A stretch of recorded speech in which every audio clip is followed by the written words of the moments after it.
the Thursday in week 5, based on Luke chapter 20, with a focus on verses 9 to 19. Jesus began to tell the people this parable. There was a man who planted a vineyard, let it out to tenant farmers, and went abroad for a long while. When the time came, he sent a slave to the farmers to collect from them some of the produce of the vineyard. But the farmers beat him and sent him away empty-handed. He then sent a further slave, and they beat him, abused him, and sent him back empty-handed. Then he sent yet a third, and they beat him up and threw him out. So the master of the vineyard said, "What shall I do? I'll send my beloved son. They will certainly respect him." But when the farmers saw him, they said to each other, "This is the heir. Let's kill him, and then the inheritance will belong to us." And they threw him out of the vineyard and killed him. So what will the master of the vineyard do? He will come and wipe out those farmers and give the vineyard to others. When they heard this, they said, "God forbid."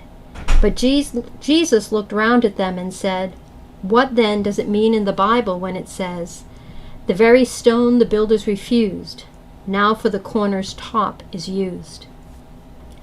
Everyone who falls on that stone will be smashed to smithereens. But if it falls on anyone, it will crush them."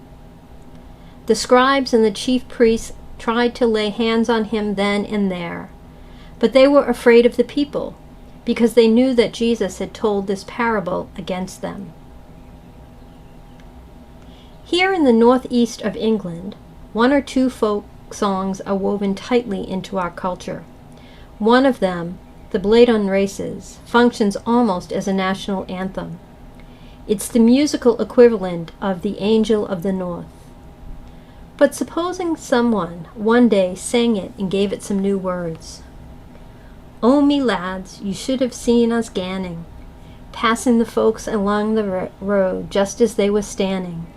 There were lots of lads and lasses there, all with frowning faces, ganning along the London road to flee the Blaydon Races." Suddenly the story stands on its head. Instead of everybody going to the races to have a good time, they are trying to escape. No doubt subsequent verses will tell us why.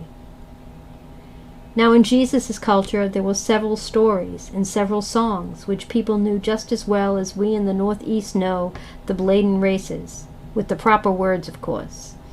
One of those stories comes in the form of an old poem about God's vineyard. It's in Isaiah chapter 5. It's a lament. God has planted a vineyard, but the vineyard has gone to the bad and is producing wild grapes. So God will come and tear it down and let the thorns and brambles take it over. And all because the people of Israel had exchanged justice for violence and uprightness for wickedness. Now here's the new tryst.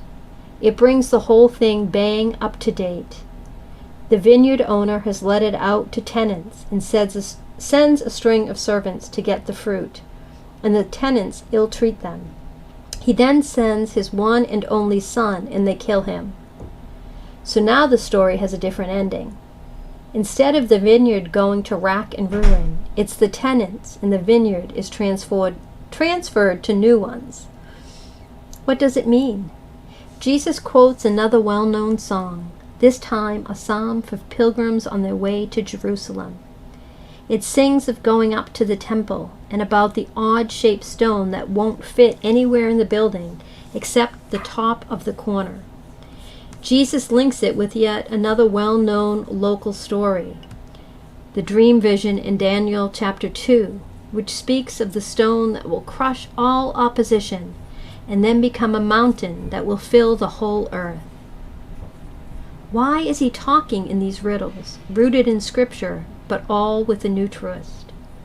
Well, something new is happening, so massive, dangerous, and unbelievable that the only way you can talk about it is through these old songs and stories. As we watch the action and try to work it out, we realize that if we're going to make sense of what comes next, we too will need to think and pray our way through the Scriptures. Jesus, at least, seems to think that's the way to understand what he's going to do next, and what the tenants are going to do to him, the beloved Son. Today, if this parable were to be told today, who would be the tenants, and what would Jesus be saying to them?